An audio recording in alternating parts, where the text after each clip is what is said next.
Hi, Dr. Grace Carol P. Beltran, your dermatologist, dermatologic and aesthetic surgeon, genetologist, and obesity resource person. Ang dati pong topic na pinag-usapan natin ay tungkol sa dermatophytes or superficial fungal infection. Ngayon naman po ay babanggitin ko kung ano-ano po ba tong tawag dito sa mga superficial fungal infection. Okay, kaya natin dinidiscuss itong superficial fungal infection kasi much common siya than the other fungal infection like subcutaneous fungal infection and the systemic fungal infection. No? Ngayon, ang pinakauna na didiscuss natin from top to bottom, tinea capitis. No? Pag sinabi mong tinea capitis, fungal infection of the scalp. This is, although fungal infections are not common among children, but tinea capitis is common among children. You know why? Because children are the one playing under the sun, sweating a lot, and then embracing each other and putting their heads side by side with each other. No? So that is how you transmit the fungal infection of the one child to another child through contact. Ang fungal infection, very common din to sa mga yung mga nagpapahiram ng mga gamit sa scalp. Like for example, your brush, your comb, your anything, your clips, hair clips, your headband, your anything that you use on your head, and then you allow other people to borrow it without knowing that they have tinea capitis or fungal infection on their scalp. So that's one way of getting it. And of course, the other risk that I mentioned earlier in my first talk, yun din po, that is also a predisposing factor for you to get tinea capitis. Ngayon yung tinea capitis, meron nitong tinatawag na dry at merong inflammatory. Yung inflammatory, yun yung carrion, no? Siyempre kami lang mga dermatologists na makakaalam kung may carrion nga po kayo o wala. Pag meron kayong nararamdaman na bukol na parang namumula-mula at medyo soft, no, to the touch, tapos meron din kayong mga kaliskis sa ulo ninyo, then you better consult a dermatologist para malaman natin kung may tinea capitis kayo at meron kayong carrion. Ang susunod na infection naman yung tinatawag nating tinea corporis. Corpora means body, no? So when you have tinea corporis, this is a type of fungal infection on your body. So, pwedeng tinea faciale, tinea barbae, no? Kapag ginugupitan ka sa barbero, tapos yung ginamit na suklay sa iyo ay may fungal infection, then you can get the tinea barbae. Sa mukha din, ganun din. Kapag yung makeup na ginamit sila, nagpa-makeup ka, tapos yung brush hindi nila na disinfect or hindi nila na nalilinis, and then they use it from a person with tinea faciale and then use it to you, then you could also get the tinea faciale.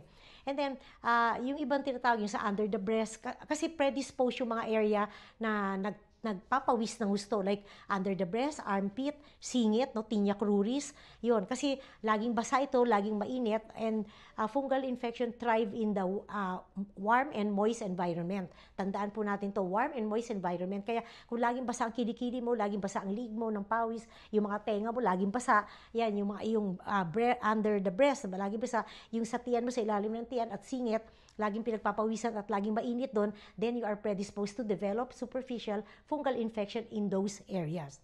Yan. Tapos yung pinaka last two, yung tinatawag nating tinea manum. Manum means hand. So, nandiyan yung infection ng fungal dermatophytosis sa kamay. Tinea pedis, pedis means foot, and doon naman sa paa. Okay. Bago ka magkaroon ng fungal infection sa nail, you have to have first tinea manum and tinea pedis. Okay? Pag hindi mo ginagamot yung tinea manum at tinea pedis mo, eventually, this will lead to a fungal infection of the nail which is called onychomycosis.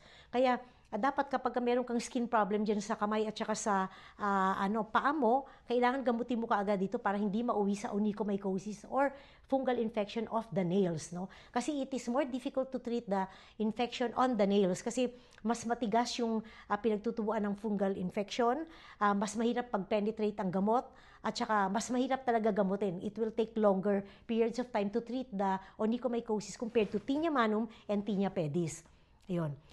Tapos, kapag ka kasi nasa nail na at hindi mo na-treat yung nail, tapos meron kang tinea manum at saka tinea pedis sa balat, your infection can recur. No? Umuulit-ulit yung kasi ang nail ang nagsiserve na reservoir o ito yung nagsiserve na source of infection to reinfect your hands, the skin of the hands and the skin of the feet.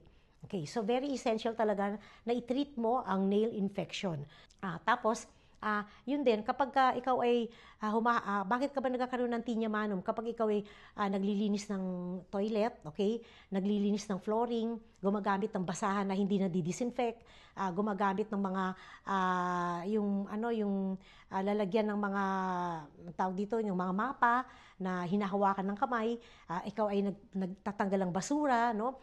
Dun sa mga sa mga waste can ninyo, at saka other activities that deals with dirty items, and then you keep on touching them, so you could get tinea manum. Okay. Tapos kung ikaw din naman ay merong sports type na individual, no? I mean, you are engaged in a lot of sports, athletes, okay? Then, you keep on wearing rubber shoes, yung mga socks ninyo na nagkaroon na rin ng fungal infection, tapos kayo pa ay nagpapahiram ng sapatos ninyo, nagpapahiram kayo ng tsinelas, at kung ano-ano pang naglalakad kayo sa floor na madumi, pag nagsiswimming kayo, naging may foot bath na tinatawag dun, naku, punong-puno ng fungal infection, siguro yun, no? Kasi maliit lang yung body of water, tapos lahat ng bago tumalon sa swimming pool, naglilinis ng paa dun, so you could get infection through those things, no? And many other things. So you read about it, ano ba yung cause of infection, trigger of infection. Okay. And then if you are immunocompromised, ikaw ay lagi naninigarilyo, umiinom ng alak, umiinom ng mga gamot na immunosuppressive, at saka may health problems ka pang iba, then you could easily get this infection also. Okay. Tapos, yung binanggit ko, yun, yung first video, very important yung para maintindihan nyo kung bakit kayo nagkakaroon lagi ng fungal infection. And then, yun. So, yun na yung mga different types of fungal infection that we could have, the different types of dermatophytosis that we could have in our body. So, for any questions, the topic that I discussed today, just please get in touch through my numbers, and please like and share my account.